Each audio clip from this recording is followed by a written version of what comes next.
কোকৰাঝাৰ সংসদীয় সমষ্টিত প্ৰচাৰ অভিযান আৰম্ভ কৰিছে গণ সুৰক্ষা পাৰ্টিৰ প্ৰাৰ্থী নৱ কুমাৰ শৰণীয়ে।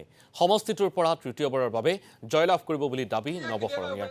বিটিআৰত শান্তি প্ৰতিষ্ঠা আৰু ৬ জনগোষ্ঠীৰ জনজাতিকৰণকে মূল ইছ্যু হিচাপে লৈ নিৰ্বাচনী প্ৰচাৰত নামিছে জিএছপি নেতাগৰাকী। আগন্তুক নিৰ্বাচনত কোনো দলৰ সৈতে বুজাবুজি নকৰে বুলি ঘোষণা কৰিছে নৱ কুমাৰ শৰণীয়ে।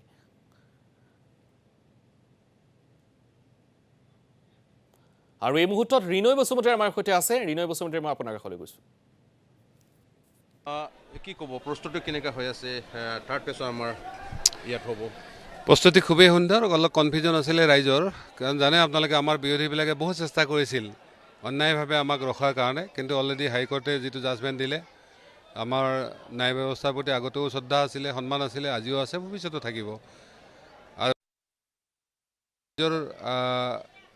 পাৰ্লিয়ামেণ্টৰ ওপৰত বহুত ভৰসা আছিল, কাৰণ আমি পাৰ্লিয়ামেণ্ট যোৱাৰ লগে লগে ইয়াৰ কোকৰাঝাৰ গোটেই চেহেৰাটো বদলি গ'ল। ঠিক তেনেকৈ এতিয়া কোৰ্টৰ প্ৰতি আমাৰ ৰাইজৰ আস্থাটো বাঢ়িছে। আৰু বিশেষভাৱে আপোনালোকে দেখিছে যে এইবাৰ ফিল্ডত যিসকল প্লেয়াৰ আছে তেওঁলোক ছাবষ্টিটিউট বেঞ্চৰ প্লেয়াৰ। আপোনালোকে জানে যে মেইন প্লেয়াৰবিলাক আগতে হাৰি গৈছে। সেইকাৰণে এইবাৰ আমি ভাবোঁ যে কমচে কম ১.৫ লাখৰ ওপৰত মাৰ্জিন থাকিব। আৰু কোকৰাঝাৰত নৱ শৰণীয়াক ৰাইজে একচেপ্ট কৰা এটাই কাৰণ যে নৱ শৰণীয়া এটা বেলেঞ্চিং পাৱাৰ।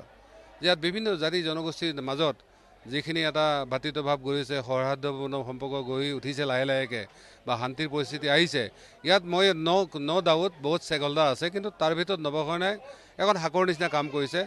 সেইকাৰণে সকলো ৰাইজে বিচাৰে যে এটলিষ্ট নৱ শৰণীয়াক এমপিত যাতে তেওঁ থাকে। বাকীবিলাকত বেলেগ কি হয় নহয় ৰাইজে নুবুজে, কিন্তু এমপিত সকলোৱে কৈছে নৱ শৰণীয়া থাকিলে ভাল, আৰু নৱ শৰণীয়াক আমি ভোট দিম।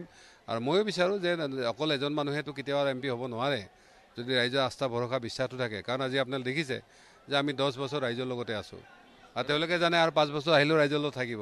কিন্তু বাকীবিলাক দেখিছে সাধাৰণ MLA এটা, MCL এটা, তেওঁলোকে 2 বছৰ 1 বছৰ 10 দিনো থাকিব নোৱাৰে।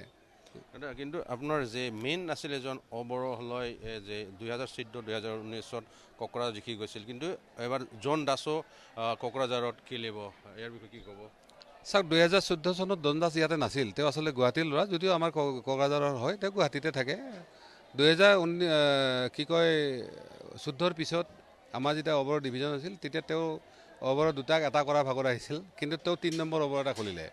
তাৰ কাৰণে ৰাইজৰ তেওঁৰ প্ৰতি আস্থা ভৰসাটো নাছিল, আৰু কিছু অলপ বেয়া কামো কৰিছিল। ব্যক্তিগতভাৱে মই তেওঁৰ ওপৰত ক'ব লগা একো নাই। তেওঁ ইলেকশ্যন খেলক, 500-1000 ডেম'ক্ৰেচিক কাণ্ট্ৰি, 500-1000 তেওঁ ভোট নিব।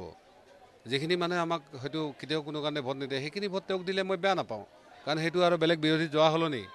গতিকে জন দাসে ইলেকশ্যন খেলিবলৈ আছে, আমি ৱেলকাম কৰিছোঁ। তেওঁ ভোটটো লৈ যাওক, কোনো এফেক্ট নহয়। আৰু এটা কথা কওঁ, মই মেইন ষ্ট্ৰীমৰ আমাৰ যিবিলাক এনেকুৱা ধৰণৰ লোক আছিলে। আৰু ৰিনয় বসুমতাৰী, এই মুহূৰ্তত আপোনাক ধন্যবাদ জনাইছোঁ।